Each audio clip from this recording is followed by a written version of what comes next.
I always say that I wouldn't wish the recovery process I've had to experience on my worst enemy. I spent the last 10 years of my life fighting, so you tell me there's no victim. When I was a child, I wanted to be a teacher or a doctor, one of the two. I was working on a psychology doctorate in marriage and family therapy. So I think I've seen myself kind of take both paths.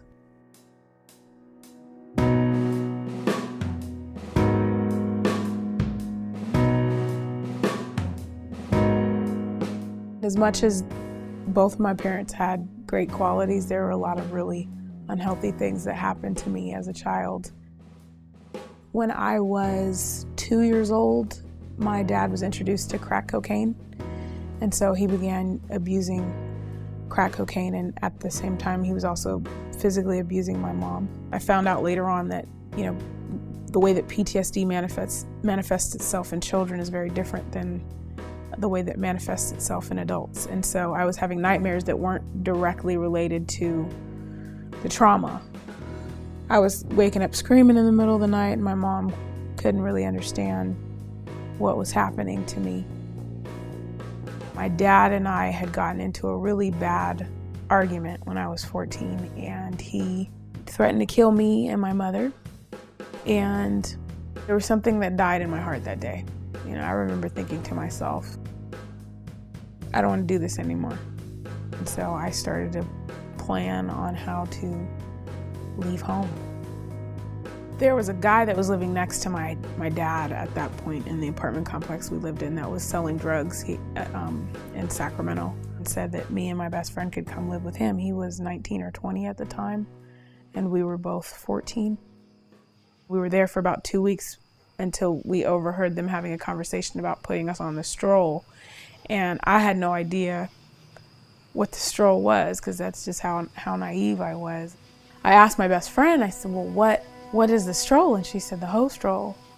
And it scared me, and so we, made our way out of that place. The last guy that I ended up living with told me that I could stay with him as long as I went to school. And I started cutting class because he was bringing girls home all the time, and I thought I loved him, and I wanted to see what he was doing. And I remember him saying, well, if you're not going to go to school, then you need to contribute to this household. And you can either sell drugs or you can sell yourself. And he's like, you're having sex anyway, you might as well get paid for it. I remember walking into the apartment and looking at, there's 3 girls sitting there that were all our age that had already been out on the streets. And that day they took us to one of the blades or stroll or streets in Sacramento where you can purchase girls.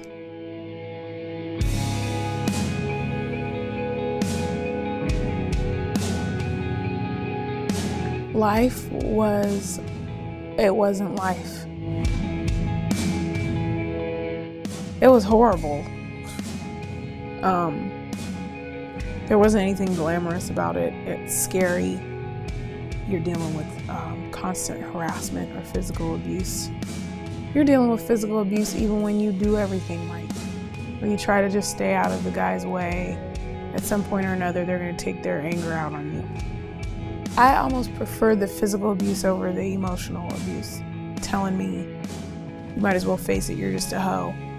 It wasn't those things that kept me there. And there were times where I was definitely afraid of him hurting me physically, but it was more the hope that one day we'll live happily ever after. I had 4 pimps in the course of 4 years. One was in his 20s. There was another one that was a teenager and was closer in age to me. And then there was one that was in his mid to late 30s, and then another one that was probably in his late 40s, so old enough to be my father. It was a cold night, and I had been out there all night long. It was terrible that night, and probably at about 4 o'clock in the morning, this white truck pulls up with a guy asking me to get in the car that clearly wanted to, buy a girl. And I got in the car with him and we drove off, and It was late, I was tired, I wasn't really paying attention to where we were going. And in the Mission District in San Francisco, you're really close to some industrial areas of San Francisco. And so we're driving quite a ways away.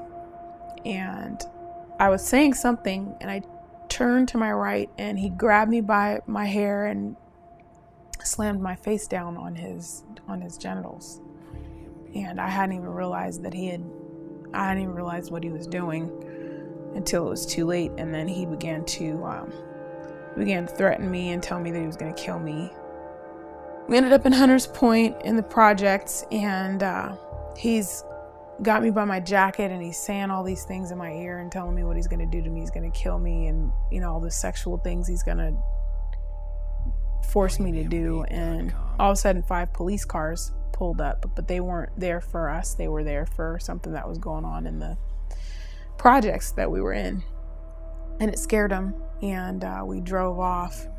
And I looked, and he had a picture of a little girl on his dashboard.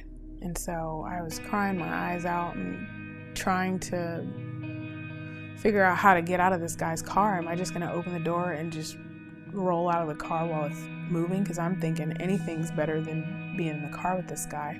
So I look at the picture of this girl. It was a little girl. She was maybe 3 or 4 years old in the picture, and I asked him if it was his daughter. And he said, yeah. And I said, well, I'm somebody's daughter. Will you please let me go? And it was like he just snapped back into reality, and he started apologizing to me. He ended up driving me back to where he picked me up and he let me go. I know that a lot of girls, their story ends in that car or ends with that guy.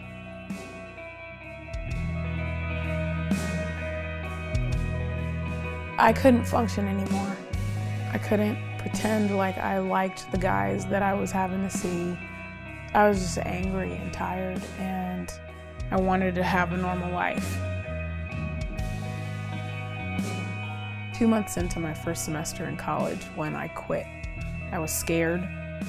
I didn't know how I was going to survive, but I had a lot of help from some of the people that I had started to meet while I was at school.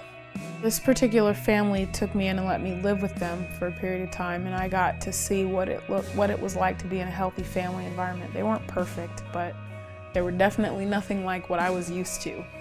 And so I stayed with them, and then I ended up getting a roommate eventually, and surviving my first 2 semesters in college pretty much on financial aid and stuff. And then I ended up, being fortunate enough to get a job.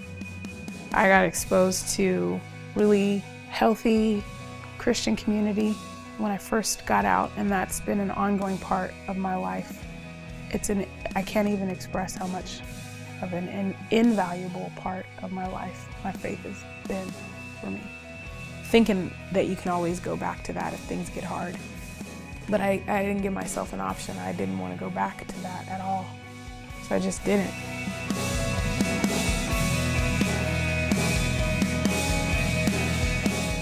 The most difficult part of the recovery process in the last 10 years was not knowing what was wrong with me for a good period of time. There were no services specifically for girls like me.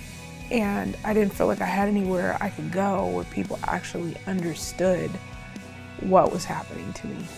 On the other hand, once I was connected with the healing community and the therapeutic community, it got better because I had people that could actually put labels on what I was experiencing. And the first session I had with my therapist, she said, "A year from today, your life will be different."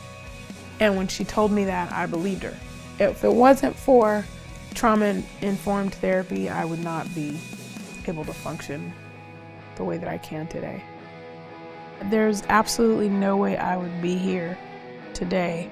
I attribute all of my success and everything that I've been blessed to do to my relationship with Jesus.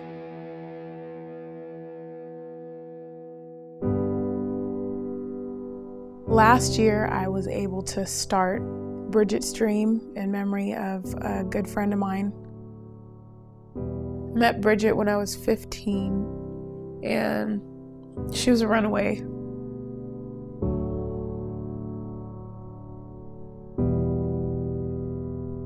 It's eerie because they say that the lifespan of a trafficking victim from the time of entry is 8 years. It was at the 8th year that Bridget was murdered. She was killed on her birthday. A consumer purchaser met her in the lobby of a casino in Las Vegas, took her up to his room and strangled her to death. Checked out of his hotel room like nothing happened, drug her naked body out into the hallway and left her there like she was a piece of trash. That was in 2006, and when I found out, I thought I'd never experienced that kind of pain before. And I tell my mom sometimes, I think I'll hurt about that for the rest of my life. But not in a way that's going to hinder me, but in a way that's going to fuel me fighting for girls like her and like me, so that they don't end up like she did. I hope to continue to be able to show girls that have experienced what I've experienced that it's possible to have hope and a dream again, and to be a survivor instead of a victim. I'm not a victim. I'm a survivor. I support the CASE Act because, for one, I am a Californian who's against sexual exploitation. But for two, because people who are trafficking children and women in our community should not be safe or be any less at risk of criminal penalty than some guy who's selling drugs. I mean, it's insane to think that the penalties have been lower for people who are literally selling human beings. The CASE Act is an answer to my prayers, and it's been a long time coming for girls like me and women like me. The CASE Act is going to turn the table, and the CASE Act will be one of hopefully many endeavors made by our community and our political system and our criminal justice system to make sure that victims are treated as victims and that criminals are treated as criminals.